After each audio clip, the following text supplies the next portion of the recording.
Hello friends, welcome back to my YouTube channel. इस video में हम पढ़ने वाले क्लास 12 केमिस्ट्री का chapter number 5 coordination and compounds, वो भी वन शॉट वीडियो में। तो पूरा चैप्टर हम क्लियर करने वाले। इसका मतलब ये नहीं है कि सारे टॉपिक को निपटाते जाएंगे, एक एक टॉपिक को अच्छे तरीके से क्लियर करेंगे एग्जाम पॉइंट ऑफ व्यू से। बिना किसी देरी के वीडियो शुरू करते हैं।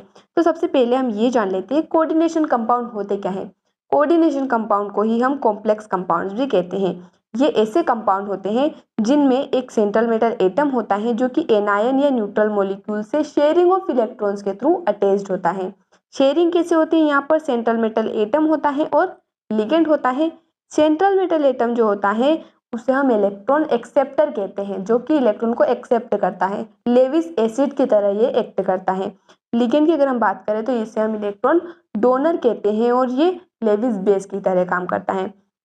अब यहाँ पर कोऑर्डिनेशन कंपाउंड को समझने के लिए एक थ्योरी आती है जिसे हम वर्नर्स थ्योरी कहते हैं। वर्नर्स थ्योरी हमें क्या बताती है? कोऑर्डिनेशन कंपाउंड में बॉन्डिंग को बताती है। वर्नर एक साइंटिस्ट थे जिन्होंने सोचा कि कोऑर्डिनेशन कंपाउंड में आखिर बॉन्डिंग होती कैसे, उनका स्ट्रक्चर कैसा होता होगा। तो उन्होंने एक एक्सपेरिमेंट किया और उसके थ्रू उन्होंने कुछ पोस्टुलेट्स दिए, कुछ पॉइंट्स हमें दिए। Werner propose the concept of primary and secondary valency for the metal. उन्होंने प्राइमरी और सेकेंडरी वैलेंसी का कॉन्सेप्ट हमें बताया। उन्होंने क्या किया कि COCl3 हेक्सामाइन का एक कंपाउंड लिया जिसको उन्होंने AgNO3 के साथ ट्रीट किया। तो जब उन्होंने ट्रीट किया तो उन्होंने देखा कि कभी कभी क्या हो रहा है, 3 मोल्स ऑफ AgCl मिल रहे, कभी 2 मोल्स ऑफ AgCl, कभी 1 मोल ऑफ AgCl, यानी कि अलग अलग मोल्स अलग अलग टाइम पर हमें AgCl मिल रहे हैं। तो उन्होंने देखा कि ऐसा क्यों हो रहा है, क्या इससे इसका स्ट्रक्चर का कोई लेना देना है। तो उन्होंने देखा, यहाँ पर हम देख लेते हैं वर्नर्स थ्योरी के पोस्टुलेट्स।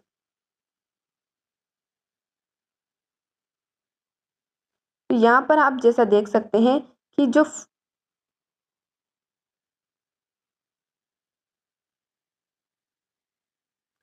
जैसा कि हम यहाँ पर फॉर्मूला देख सकते हैं और यहाँ पर मोल्स ऑफ AgCl देख सकते हैं। उन्होंने देखा कि जब 3 मोल्स ऑफ AgCl मिल रहे हैं तो कोऑर्डिनेशन कंपाउंड का फॉर्मूला कुछ इस तरह से था, और जब 2 मोल्स ऑफ AgCl मिल रहे हैं तब इस तरह से हो सकता है मतलब कि, और जब 1 मोल ऑफ AgCl मिल रहा है तब इस तरह से उसका स्ट्रक्चर हो सकता है। कहने का मतलब है कि ये जो क्लोरीन है, जितने मोल्स ऑफ AgCl मिल रहे हैं उतने क्लोरीन बाहर होंगे। क्यों होंगे वो हम आगे पढ़ेंगे। उन्होंने पोस्टुलेट्स क्या दिए इस according, postulates of Werner's theory. Coordination compound में मेटल क्या करता है? प्राइमरी और सेकेंडरी वैलेंसी शो करता है। इसका मतलब है जो प्राइमरी वैलेंसी होती है वो ऑक्सीडेशन नंबर होता है और वो आयोनाइजेबल होता है, यानी कि आयंस में ब्रेक हो सकता है। जैसे कि यहाँ पर सेकेंडरी वैलेंसी जो होती है उसको कोऑर्डिनेशन कंपाउंड होती है और वो आयोनाइजेबल नहीं होती है, यानी कि आयंस में ब्रेक नहीं हो सकती है। तो लिगेंड का स्पेटियल अरेंजमेंट होता है जिसे पॉलीहेड्रा कहते हैं। ये कुछ पॉइंट्स दिए उन्होंने इस एक्सपेरिमेंट के बेसिस पर।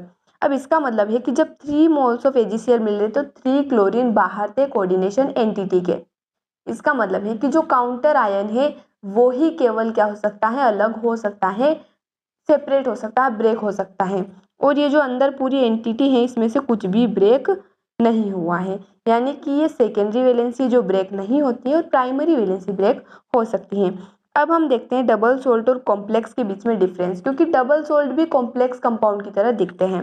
डबल सोल्ट जो होते हैं वो कंप्लीटली आयंस में डिसोशिएट हो जाते हैं, जैसे कि कार्नेलाइट होता है, मोर सोल्ट होता है, पोटाश एलम होता है। कुछ डबल सोल्ट होते हैं जो कि आयोनाइजेबल होते हैं। दिखने में ये कितने कॉम्प्लेक्स है गाइस, लेकिन ये एक्चुअली में क्या होते हैं? कॉम्प्लेक्स नहीं होते, मतलब कि दिखने में कॉम्प्लेक्स होते हैं लेकिन कॉम्प्लेक्स कंपाउंड की तरह नहीं होते। कॉम्प्लेक्स कंपाउंड डिसोशिएट नहीं होते हैं आयंस में। जैसे कि यहाँ पर हम देख सकते हैं complex compound do not dissociate completely into, जैसे कि FeCN6 है तो ये Fe+2 और Cn- में ब्रेक कभी भी नहीं हो सकता है, क्योंकि क्या है? कोऑर्डिनेशन कंपाउंड है, सेकेंडरी वैलेंस से ब्रेक नहीं हो सकती है। अब कुछ इंपॉर्टेंट टर्म्स हम देख लेते हैं, जैसे कि ये हमारा एक कोऑर्डिनेशन कंपाउंड है। ये जो आपको FeCN6 दिख रहा है पूरा, इसे हम कोऑर्डिनेशन एंटिटी कहते हैं। और ये जो 6Cn है इसका मतलब ये कोऑर्डिनेशन नंबर है। कोऑर्डिनेशन नंबर का मतलब कितने लिगेंड अटैच्ड हैं। कोऑर्डिनेशन स्फीयर, ये जो आपको स्क्वायर ब्रैकेट दिख रहे हैं, और एंटिटी के बाहर जो है वो काउंटर आयन है हमारा। ठीक है, अब होमोलेप्टिक और हेट्रोलेप्टिक कॉम्प्लेक्स क्या होते हैं? नाम से पता चल रहा है, होमो मतलब सेम, तो ऐसे कॉम्प्लेक्सेस जिनमें सेम डोनर एटम होगा उन्हें हम होमोलेप्टिक कॉम्प्लेक्सेस, और जिनमें एक से ज़्यादा लिगेंड होंगे, एक से ज़्यादा टाइप के, उन्हें हम हेट्रोलेप्टिक कॉम्प्लेक्स कहते हैं। लिगेंड के बारे में थोड़ा सा जान लेते हैं, जैसे कि लिगेंड क्या होते हैं, हमने पढ़ लिया है, इलेक्ट्रॉन डोनेट करते हैं, लेविस बेस की तरह एक्ट करते हैं।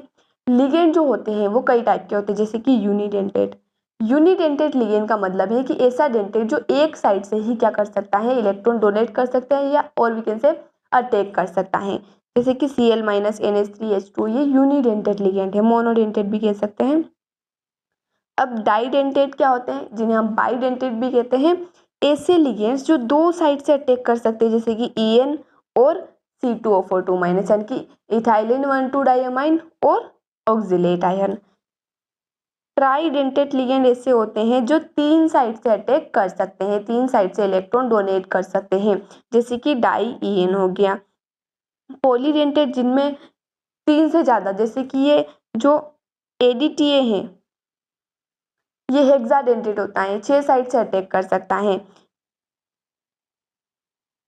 और एम्बीडेंटेड की अगर हम बात करें तो एम्बीडेंटेड का मतलब होता है कि जो एक टाइम पर एक ही से अटैक कर सकता है, उसके पास ऐसे एटम्स भी हैं जो कि जिनके पास लोन पेयर है, लेकिन एक टाइम पर एक ही लोन पेयर से अटैक होगा, यानी कि एक ही ग्रुप, एक ही जो ग्रुप का एटम है वो अटैक करेगा, जैसे कि NO2 है, SCN है। NO2 में क्या होगा, या तो एक बार N अटैक करेगा या फिर एक बार O अटैक करेगा, और SCN में या तो सल्फर या फिर नाइट्रोजन अटैक करेगा। तो ये हमारे क्या हो गए, लिगेंड्स के बारे में हमने जान लिया। अब एक और यहाँ पर कॉन्सेप्ट आता है नोमेनक्लेचर का, जो हम 11th क्लास में भी पढ़ चुके हैं, बहुत बार हमने पढ़ लिया है, फिर भी एक बार हम देख लेते हैं। यहाँ पर देखिएगा, इतना सा छोटा मैंने इसको लिख दिया है क्योंकि डिटेल में हमें समझने की इसको जरूरत नहीं है।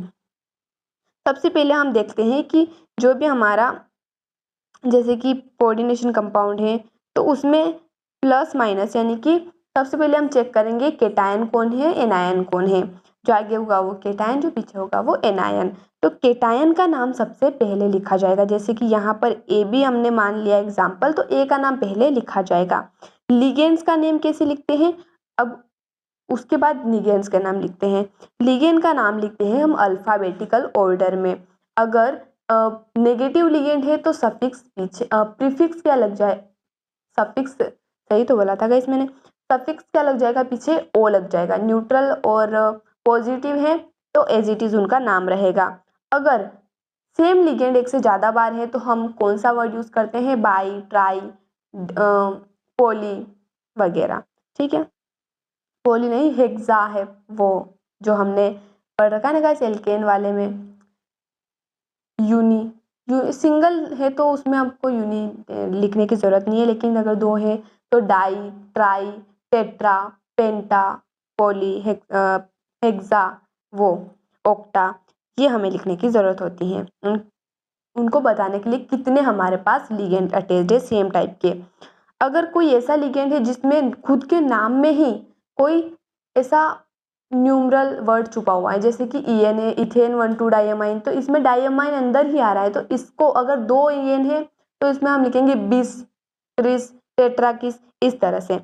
इसके बाद लिगेंड के बाद आता है सेंट्रल मेटल आयन, जिसको लिखा जाता है उसकी ऑक्सीडेशन स्टेट रोमन में लिखी जाती है। CMI जब भी हम लिखेंगे ब्रैकेट में उसकी ऑक्सीडेशन स्टेट हमेशा लिखेंगे रोमन न्यूमरल्स में। अगर हमारी एंटिटी, कोऑर्डिनेशन एंटिटी जिसके बारे में अभी हमने पढ़ा, वो पॉजिटिव है तो सेंट्रल मेटल आयन का नाम एज इट इज लिखा जाएगा, और अगर एंटिटी नेगेटिव है तो सेंट्रल मेटल आयन के साथ पीछे क्या लगेगा, 8 लगेगा। जैसे कि K4FeCN6 है, इसमें सबसे पहले हमने चेक किया कि केटायन कौन है, K4 हमारा केटायन है। काउंटर आयन में हम डाई, ट्राई, टेट्रा ये यूज नहीं करते हैं, जैसे कि काउंटर आयन है पोटेशियम, तो हमने डायरेक्टली लिख दिया पोटेशियम। उसके बाद हम लिगेंड का नाम लिखेंगे, 6 CN है यानी कि हेक्सा साइनाइडो, CN- होता है, नेगेटिव लिगेंड है तो O लगेगा पीछे, साइनाइडो। और कोऑर्डिनेशन एंटिटी को देखिए वो नेगेटिव है, इसका मतलब कि जो सेंट्रल मेटल एटम है उसके साथ भी 8 लगेगा, तो फेरेट और उसकी ऑक्सीडेशन स्टेट +2। ऑक्सीडेशन स्टेट निकालते कैसे हैं गाइस, CN की 6 है तो -6x और उधर जाके प्लस हो जाएगा, तो 6 - 4 क्या बनेगा, हमारे पास 2 बनेगा। अब इसके बाद हम देख लेते हैं आइसोमेरिज्म। आइसोमेरिज्म का मतलब होता है ऐसे कंपाउंड्स जिनका क्या होता है, केमिकल फॉर्मूला तो सेम है लेकिन एटम्स का अरेंजमेंट स्ट्रक्चर डिफरेंट है, जिसकी वजह से हमें उनकी फिजिकल और केमिकल प्रॉपर्टीज में भी कई बार डिफरेंस देखने को मिलता है। स्टेरियो आइसोमेरिज्म की अगर हम बात करें तो ऐसे आइसोमेरिज्म होते हैं जिनमें स्ट्रक्चर में डिफरेंट होता है। जैसे फर्स्ट आते हैं ज्योमेट्रिकल आइसोमरिज्म, जिनमें ज्योमेट्रिकल अरेंजमेंट डिफरेंट होता है, जैसे कि PTNS3 2Cl2 हमने एग्जांपल लिया। तो इस तरह से उनके दो हमें आइसोमरिज्म देखने को मिलते हैं। आइसोमर्स इन्हें हम कहते हैं। अगर सेम साइड में हमारा सेम लिगेंड अटैच्ड है तो उसे हम सिस कहते हैं, और अगर ऐसे एक दूसरे के डायगोनल की तरह अटैच्ड है तो उसे हम ट्रांस कहते हैं। ये हमारा क्या हो गया, जियोमेट्रिकल आइसोमरिज्म। अब हम बात करते हैं ऑप्टिकल आइसोमरिज्म की। तो ऑप्टिकल आइसोमरिज्म को ही हम इनेंशियोमर्स भी कहते हैं। इनकी क्या होती है, non super imposable mirror image होती है। सुपर इम्पोजिबल मतलब कि अगर हम किसी इमेज को एज इट इज उठा के रख दें और वैसी की वैसी इमेज हमें मिल जाए तो वो उसे हम सुपर इम्पोजिबल कहते हैं। लेकिन यहाँ पर non super imposable mirror image बनेगी, यानी कि जो हमारा कंपाउंड है, जैसे कि यहाँ पर आप देख सकते हैं एग्जाम्पल COEN3+3 चार्ज है एंटिटी पर। अब यहाँ पर ये जो हमारा कंपाउंड है एक, इसका ये आइसोमर है, ये हमारा मिरर रखा हुआ है। अब यहाँ पर हम देख सकते हैं कि इनकी सुपर इम्पोजिबल मिरर इमेज नहीं है। इसको अगर हम इसके ऊपर रखेंगे तो वो पूरे एक दूसरे के ऊपर नहीं आएंगे, तो इसका मतलब कि ये ऑप्टिकली एक्टिव है, यानी कि ऑप्टिकल आइसोमर है।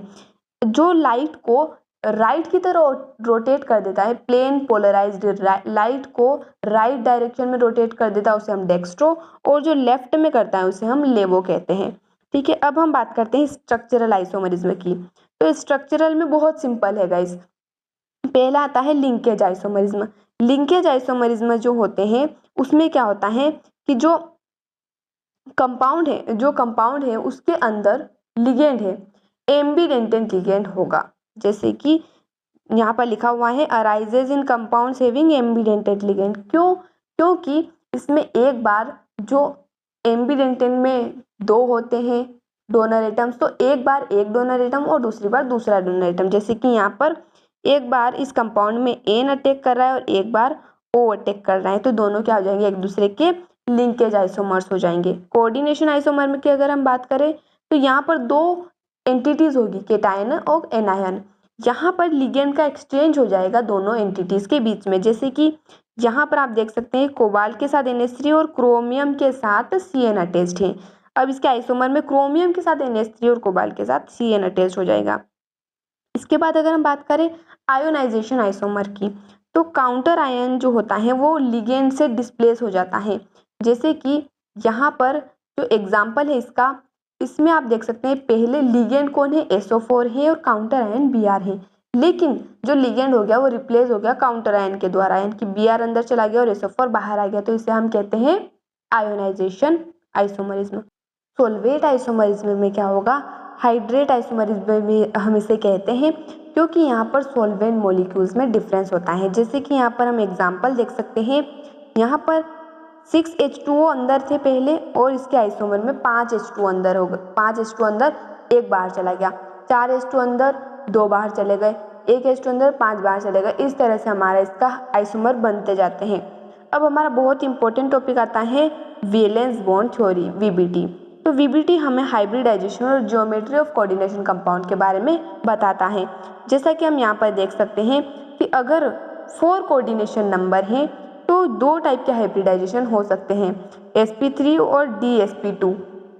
अगर sp3 हाइब्रिडाइजेशन होगा तो टेट्राहेड्रल उसका शेप होगा कंपाउंड का, और ज्योमेट्री शेप यानी कि ज्योमेट्री। dsp2 अगर हाइब्रिडाइजेशन है तो स्क्वायर प्लानर ज्योमेट्री होगी।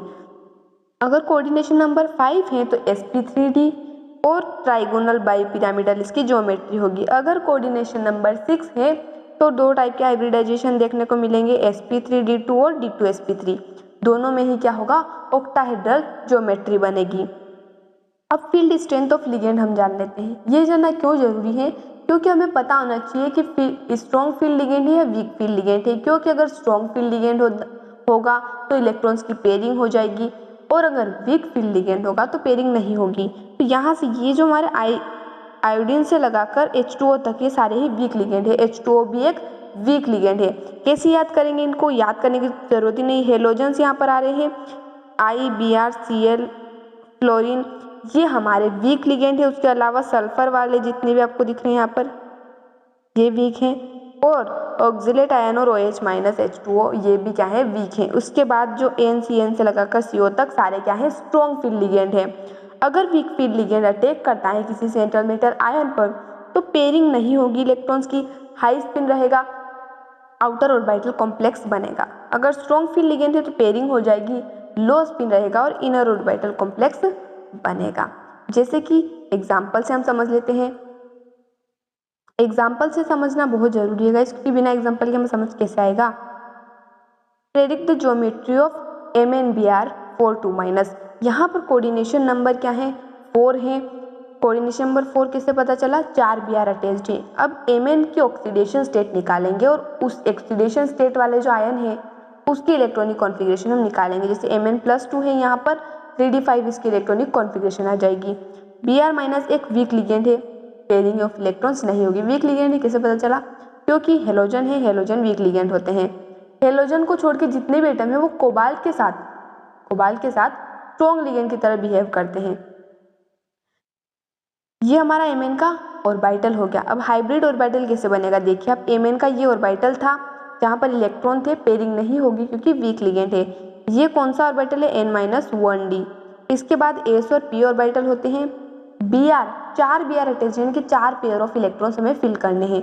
एक पेयर S में और 3 पेयर P में फिल हो जाएंगे तो sp3 हाइब्रिडाइजेशन बनेगा और शेप क्या होगा? टेट्राहेड्रल होगा, हाई स्पिन होगा और आउटर ऑर्बिटल कॉम्प्लेक्स बनेगा। आउटर ऑर्बिटल कॉम्प्लेक्स का मतलब है कि जो N-1d है उसमें इलेक्ट्रॉन फिल नहीं हुए हैं। अब VBT की कुछ लिमिटेशंस भी है, जैसे कलर, स्टेबिलिटी, मैग्नेटिक बिहेवियर, इनके बारे में नहीं बताता है ज़्यादा, इसीलिए हमें क्रिस्टल फील्ड थ्योरी पढ़नी होती है इसको समझने के लिए, कलर, मैग्नेटिक बिहेवियर, स्टेबिलिटी को समझने के लिए। क्रिस्टल फील्ड थ्योरी को समझने से पहले डी ऑर्बिटल के बारे में थोड़ा सा जान लेते हैं। जैसे ये डी ऑर्बिटल है, ये हमारे इसमें 5 ब्लॉक्स होते हैं।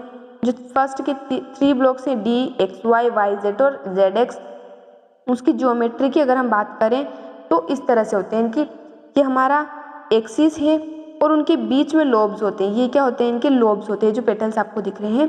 तो बिटवीन द एक्सिस क्या है? हमारे लोब्स होते हैं। अगर हम बात करें डी एक्स स्क्वायर और जेड स्क्वायर की, तो x square minus y square का इस तरह से ज्योमेट्री होता है और जेड स्क्वायर का इस तरह से होता है। इनकी एक्सिस के अलोंग एक्सिस के ऊपर ही इनके पेटल्स लोब्स बने हुए हैं। अब CFT में 2 तरह के स्प्लिटिंग हमें पढ़नी है। स्प्लिटिंग यानी कि जब इलेक्ट्रॉन लिगेंड अटैक करेगा तो कैसे स्प्लिट हो जाएगा डी ऑर्बिटल। तो ये हमारा डी जनरेटेड डी ऑर्बिटल है। जब लिगेंड अटैक करेगा तो 2 एनर्जी लेवल में ब्रेक हो जाएगा। अब कैसे ब्रेक होगा?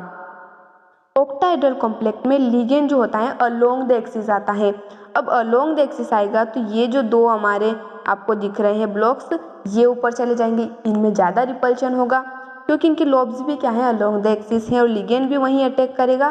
तो ये एक्साइटेड होकर हायर एनर्जी लेवल, जिसे हम EG कहते हैं, वहाँ पर चले जाएंगे। और जो 3 ब्लॉक्स हैं वो T2G यानी कि लोअर एनर्जी में चले जाएंगे। जो टोटल एनर्जी गैप है उसे हम डेल O से रिप्रेजेंट करते हैं। ऊपर 0.6 और नीचे -0.4 एनर्जी रहेगी। अब हम बात करते हैं टेट्राहेड्रल कॉम्प्लेक्सेस के लिए। टेट्राहेड्रल कॉम्प्लेक्सेस में क्या रहेगा कि लिगेंड जो होगा वो बिटवीन द एक्सिस, ये हमने गलत बना दिया, ये हमारे क्या है? एक्सिस के बीच में लोब्स है, तो लिगेंड भी between the axis he attack करता है, इसीलिए इनमें ज़्यादा रिपल्शन होगा और ये हायर एनर्जी में चले जाएंगे। लेकिन यहाँ पर इसे हम EG नहीं, यहाँ पर इसे हम T2 कहते हैं। T2 G हट जाएगा और जहाँ पर 2 ब्लॉक्स होते हैं उसे हम E कहते हैं। यहाँ पर G हट जाएगा तो E रहेगा केवल।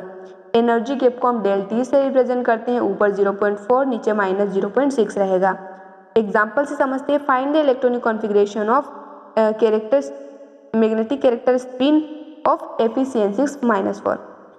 Fe+2 उसकी ऑक्सीडेशन स्टेट क्या हो जाएगी? 3d6 हो जाएगी। अब ये कौन सा कॉम्प्लेक्स है? ऑक्टाहेड्रल कॉम्प्लेक्स है। कैसे पता चला? 6 कोऑर्डिनेशन कंपाउंड यानी कि ऑक्टाहेड्रल कॉम्प्लेक्स। तो यहाँ पर स्प्लिटिंग कैसे होगी? CN जो है वो स्ट्रॉन्ग लिगेंड है, यानी कि लिगेंड पेयरिंग क्या हो जाएगी? इलेक्ट्रॉन की हो जाएगी यहाँ पर। ये हमारा Fe+2 का ऑर्बिटल है। अब यहाँ पर ऑक्टाहेड्रल यानी कि 2 और ब्लॉक्स ऊपर और 3 नीचे जाएंगे।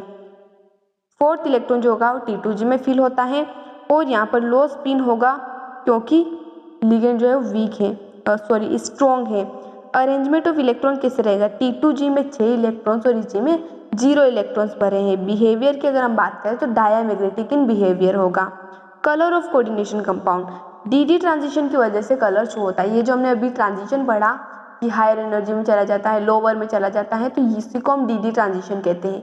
इसी की वजह से कलर शो होता है क्योंकि वो किसी कलर की लाइट एब्जॉर्ब करेगा और जब लोअर एनर्जी पर वापस आएगा तो वो लाइट हमें विजिबल एरिया में दिखेगी। जो लाइट उसने ऑब्जर्व की थी उसकी कॉम्प्लीमेंट्री लाइट हमें दिखेगी, जिसको हम इस सर्कल की मदद से समझ सकते हैं। अगर उसने ब्लू कलर की लाइट एब्जॉर्ब की थी तो ऑरेंज हमें दिख सकती है, ऑरेंज के आसपास वाली भी दिख सकती है। एग्जैक्टली हम नहीं कह सकते, लेकिन समझने के लिए कि इसके आसपास वाली ही लाइट हमें दिखेगी। अब लास्ट टॉपिक आता है हमारा मेटल कार्बोनिल बॉन्डिंग। कार्बोनिल जो होता है उसमें 3 बॉन्ड होते हैं। फर्स्ट बॉन्ड हमें पता है सिग्मा होता है और 2 पाई बॉन्ड होते हैं। मेटल और कार्बोनिल के बीच का बॉन्ड बहुत ज़्यादा स्ट्रॉन्ग होता है क्योंकि यहाँ पर एक सिग्मा और 2 पाई बॉन्ड बनते हैं। इसे हम सिनर्जिक इफेक्ट कहते हैं। ये सिनर्जिक इफेक्ट जो होता है बॉन्ड ऑफ कार्बोनिल और मेटल इसको स्ट्रॉन्ग करता है, इसलिए बहुत ज़्यादा स्ट्रॉन्ग बॉन्डिंग हो जाती है। तो यहाँ पर हमारा पूरा चैप्टर फिनिश होता है। अगर आपको कोई डाउट है तो आप कमेंट में पूछ सकते हैं और पूरी PDF की लिंक आपको डिस्क्रिप्शन में मिल जाएगी। मिलते हैं अगले वीडियो में नए टॉपिक के साथ। धन्यवाद।